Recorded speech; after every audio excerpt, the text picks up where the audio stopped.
Bonjour à tous, je suis Vanessa. Ça c'est mon quatrième vidéo que j'ai fait pour pratiquer mon français. Et pour mon dernière vidéo de ma vie quotidienne comme fille au père, beaucoup de vous m'avez laissé des commentaires super sympas.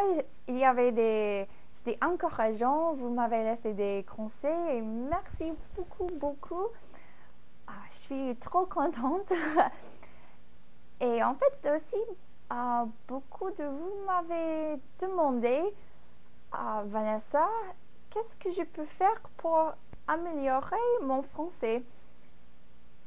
Et franchement, ça c'est touchant parce que moi, je suis une étudiante de français comme vous. Mais j'ai pensé, qu'est-ce que je peux dire? Parce que pour moi, je suis allée en France. J'ai habité avec une famille française et beaucoup de vous ne peuvent pas laisser tout aller en France. Alors, est-ce qu'il y a quelque chose de pratique que vous pouvez faire? Alors, j'ai réfléchi, j'ai pensé de quelque chose. Et la première chose qui est le plus important, c'est d'écouter des gens qui parlent le français comme leur langue maternelle.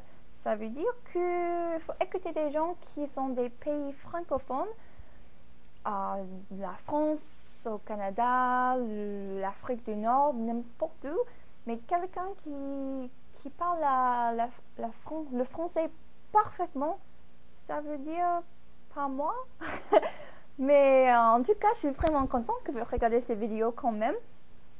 Alors, pour écouter des gens qui parlent le français comme leur langue maternelle, vous pouvez écouter des podcasts. Je recommande des podcasts du français authentique. Vous pouvez chercher tous les liens que je recommande dans ces vidéos en bas du vidéo sur YouTube.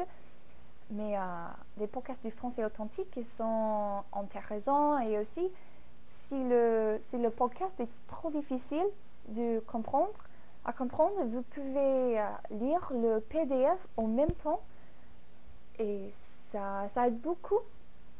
Alors pour moi aussi, je regarde beaucoup de vidéos sur YouTube.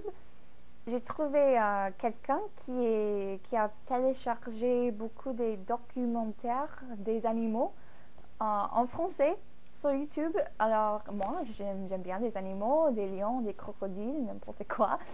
Et comme ça, je peux apprendre plus sur les animaux et aussi sur la langue française.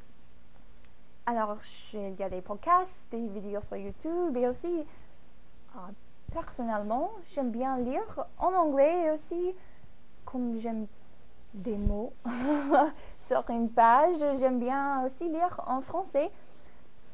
Et j'ai ça veut dire, ça s'appelle une Kindle, c'est quoi? C'est un livre électronique et je peux télécharger peut-être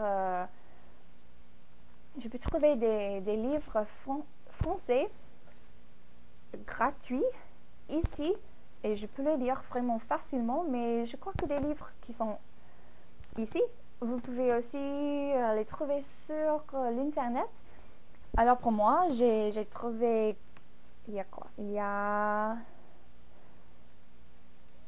beaucoup de Jules Verne, il y a le Fantôme d'Opéra, j'ai trouvé Sherlock Holmes en français.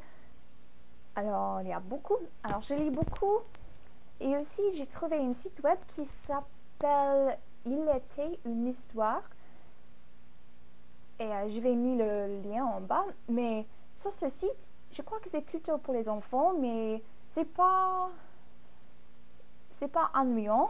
C'est un site qui a beaucoup des histoires, mais il y a beaucoup de contes anciens des pays différents.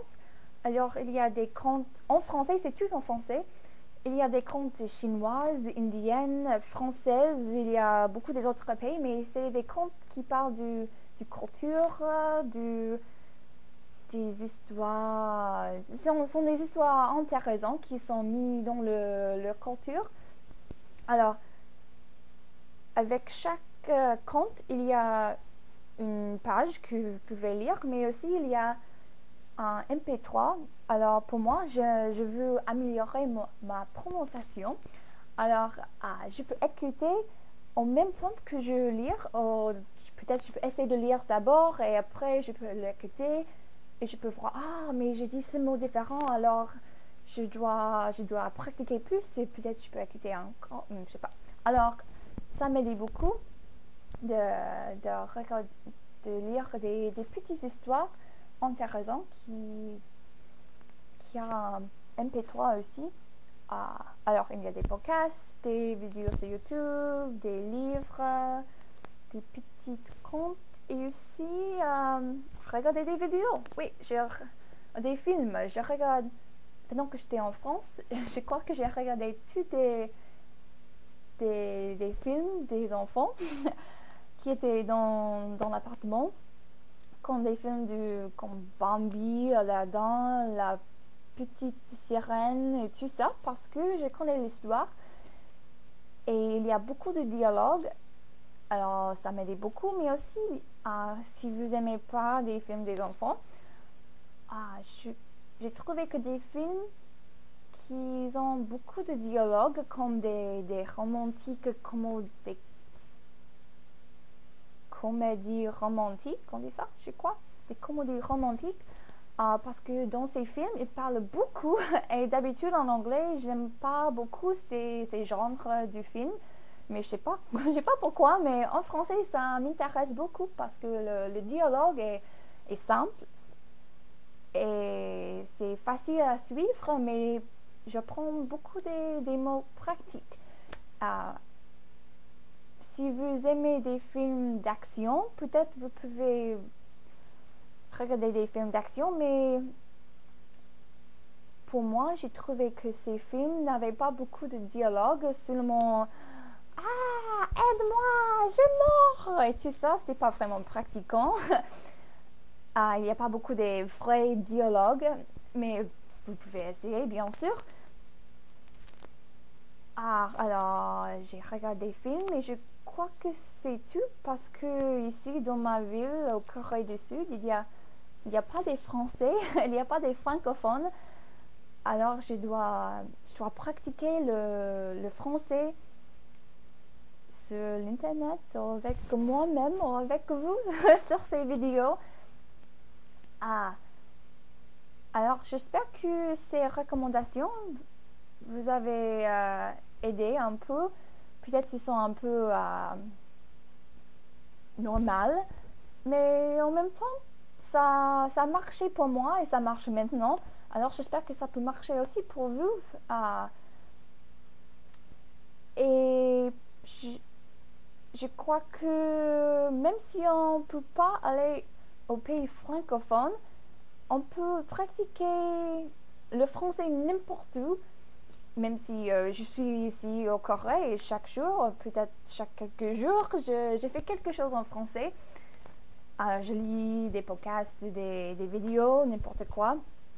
Et ça me donne beaucoup de bonheur parce que je suis un peu isolée ici, mais avec ces communautés sur Internet, avec des livres, je ne suis pas isolée. Je suis dans une communauté, peut-être c'est plutôt dans ma tête, mais je sais que c'est pas.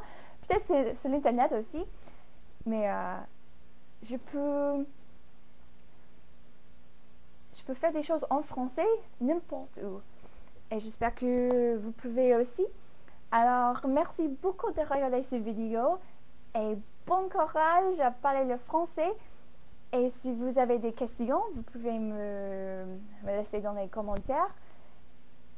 Et je vous recommande de chercher en bas pour tous les liens, pour des choses que j'avais parlé dans ces vidéos, des podcasts, des vidéos sur YouTube, des livres, des films et tout ça. Je vais essayer de chercher tout ça que je fais avec le français et je vais les mettre en bas. Alors, à bientôt et bon courage.